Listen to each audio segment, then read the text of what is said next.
minutes, folks. 2 bleeding minutes. That's all it took for Forest to equalise against a lacklustre Rovers at Ewood Park. It all ended 1-1, and we're going to talk about the result next.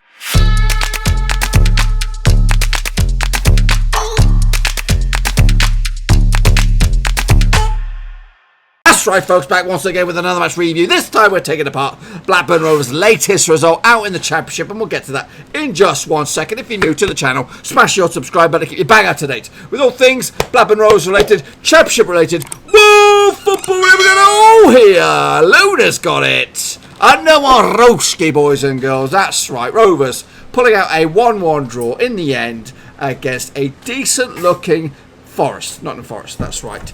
In the Championship, boys and girls. Let's take a look at the match in a bit more detail, shall we? How many were there? 12,000. Just 12,521 folks were in attendance to see this match, as Forest managed to, I don't know, do what all teams really do and catch us on the blind side, on the sneaky back burner, as after Adam Armstrong put Rovers ahead on the 63rd minute. Joe Lolley, 2 minutes, just like that, equalised. No problems.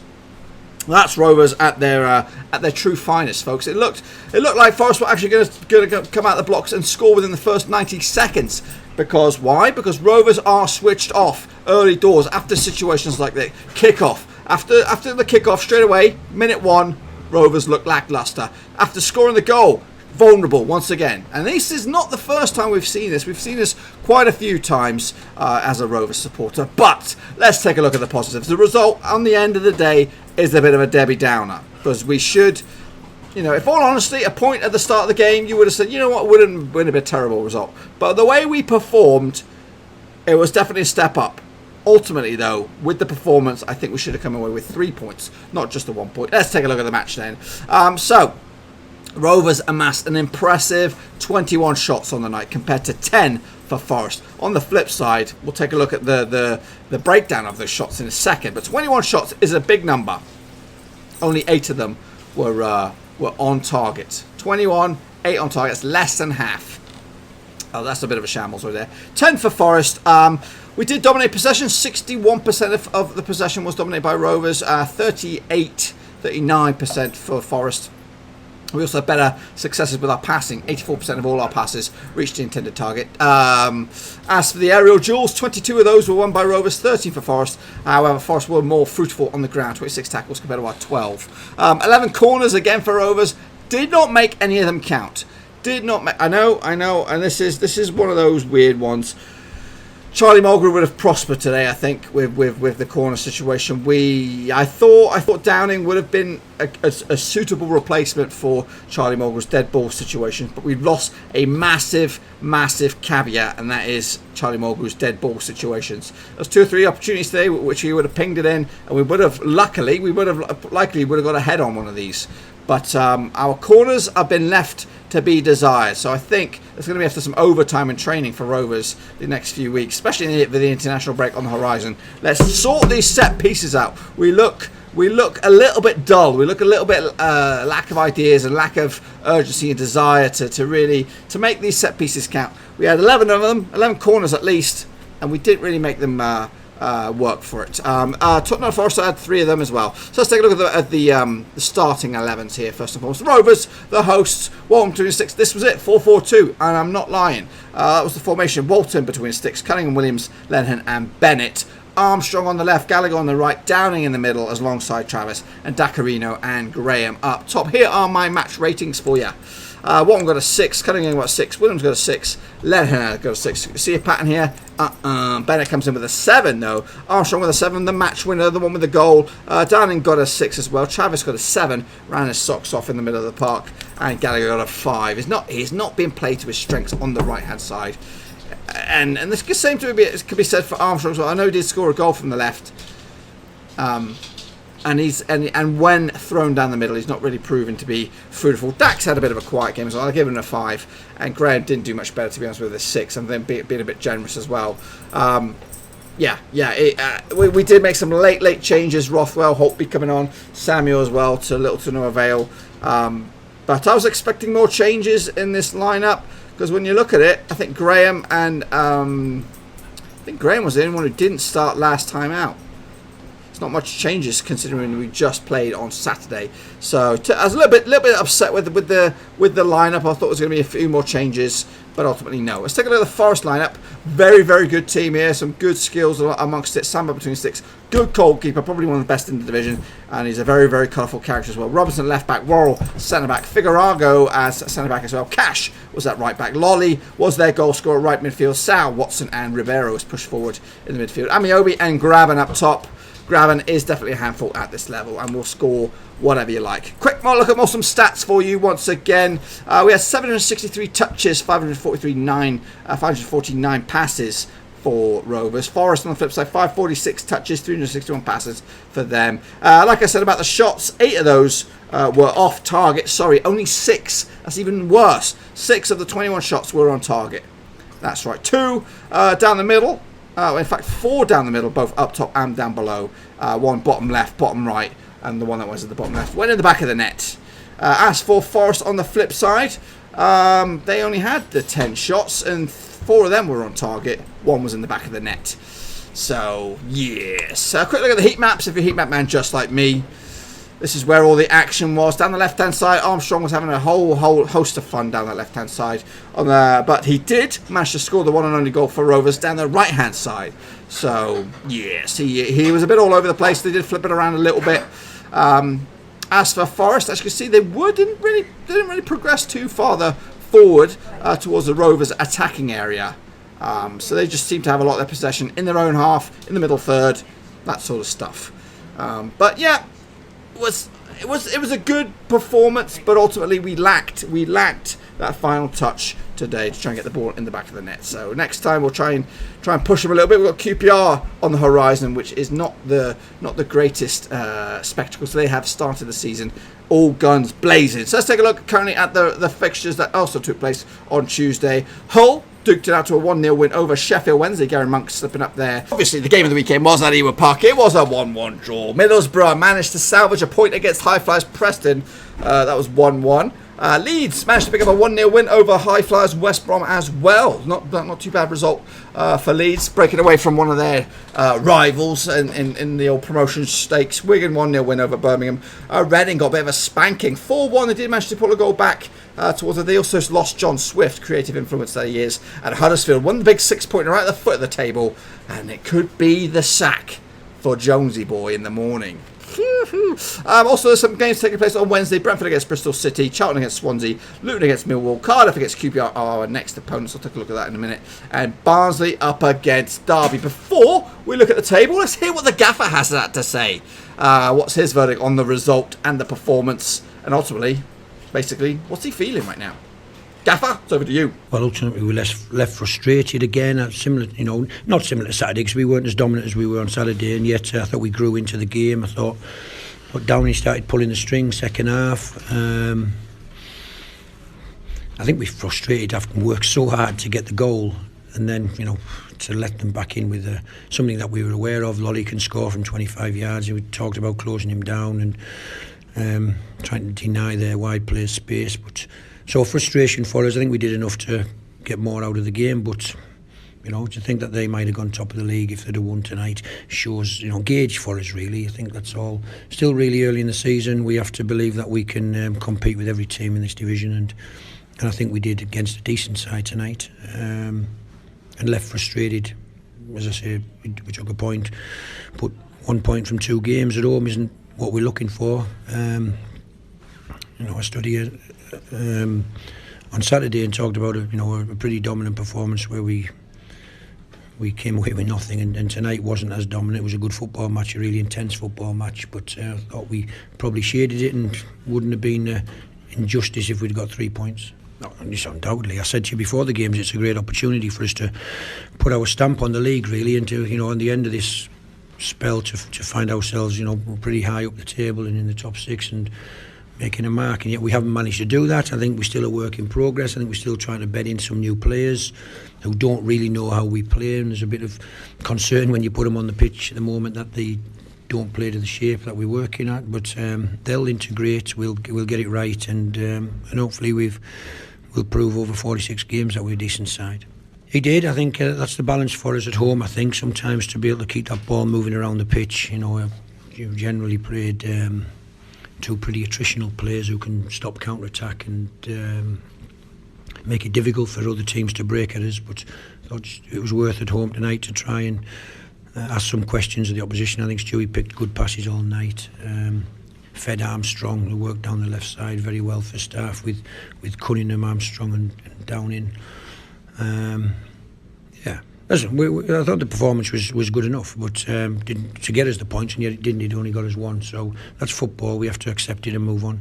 Listen, I think so. You watched the game as I watched the game. I think we were camped in their half for the last 20 minutes or so of the game. I can't remember them really threatening or getting away or breaking away and thinking we're in trouble here. I can't really remember that.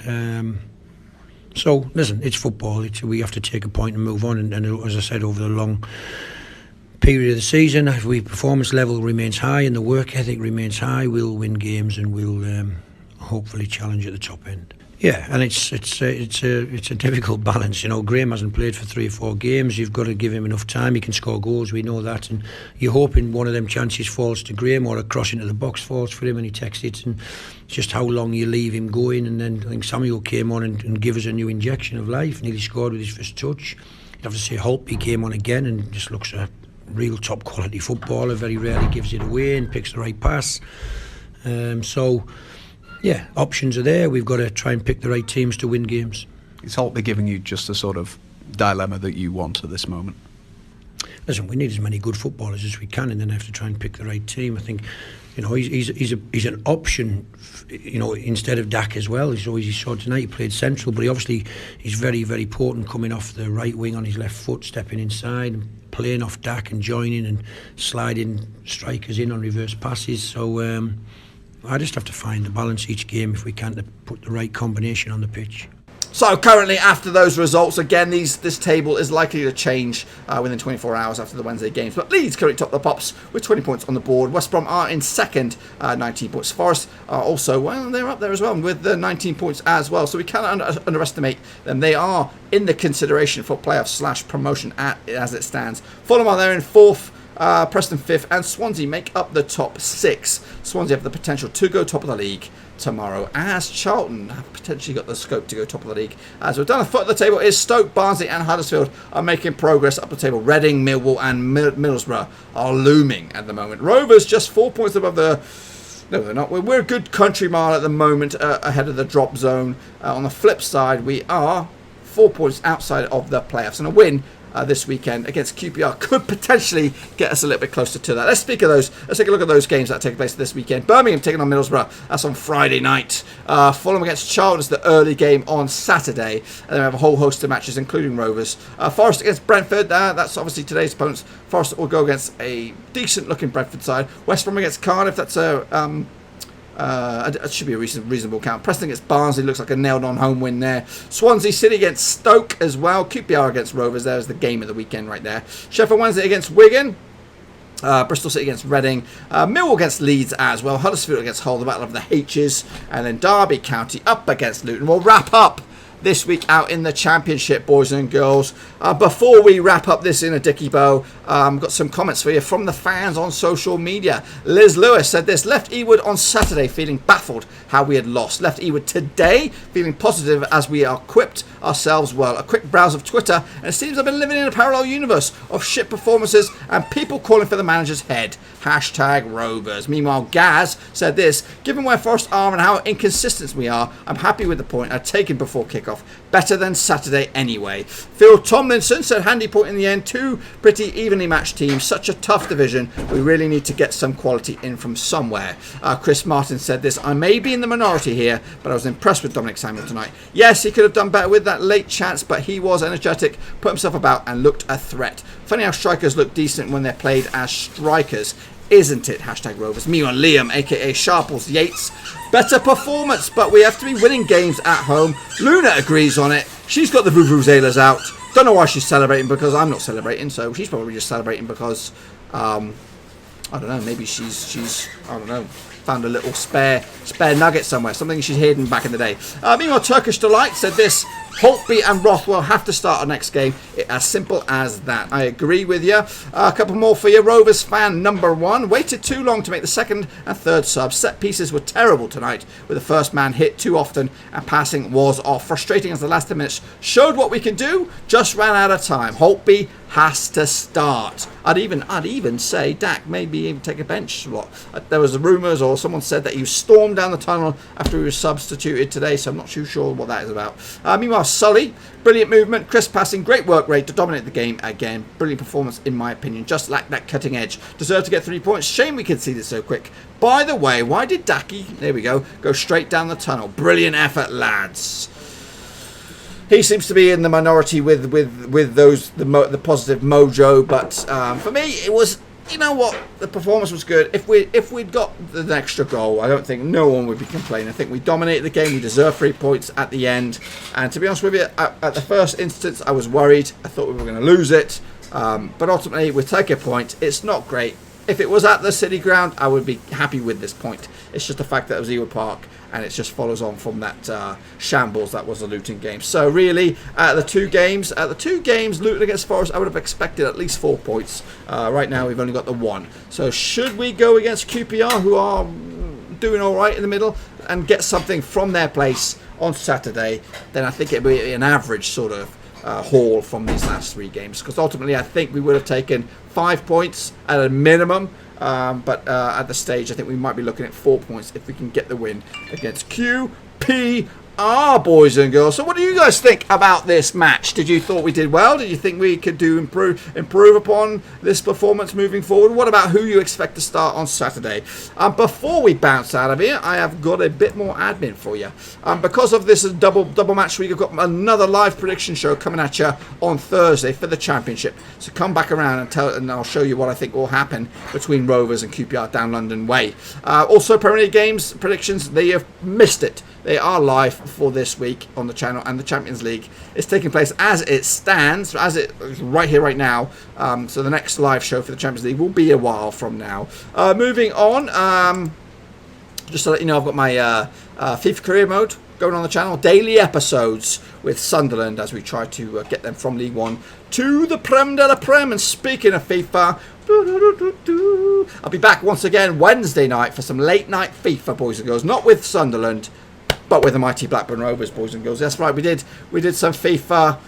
We did some FIFA Monday night. It was all right. A couple of people stopped by to say hello. But if you're bored, come check me out on the Twitchosphere. Link to that platform is down below. And speaking of the Twitchosphere, we did have a good old laugh with some inbreds who I don't know if they were Forest fans or Burnley fans, but they kept popping on the old Twitchosphere for the live watch along, which was Rovers against Forest. I'll be back again for QPR versus Rovers watch along on Saturday, so come by and make sure you drop by and say hello, because there's a barrel of laughs. You know, you can keep up to date with what's going on elsewhere in the Championship and beyond, boys and girls. I keep you up to date with all kinds of games and plus much more. Anyway, folks, make sure you give me your thoughts and predictions and opinions about this game, the result, in the comment section down below, and I'll see you all very, very soon. I'm a little bit miffed. I'm just, to be honest with you, I think we should be in a much better state than we are right now. And to be honest with you, the horizon is looking a little bit ropey fixtures wise. If we could end the month of October with a couple more wins, then maybe I'll feel a bit more positive about it. But right now, it's still ropey. But we'll be back very, very soon anyway with some previews for QPR in 24 hours. So make sure you stick around on the channel. Until then, smash the thumbs up, give us some love, smash the subscribe if you are new, and just tell your friends. I'll see you all soon. Ciao. Thanks again for watching. Please like, share, and most importantly, hit the subscribe button to keep you bang up to date with all things Blackburn Rovers related, Championship related, football related. We've got it all covered right under one roof. And while I still have you, please be sure to check out some of the old videos scattered along here. I hope.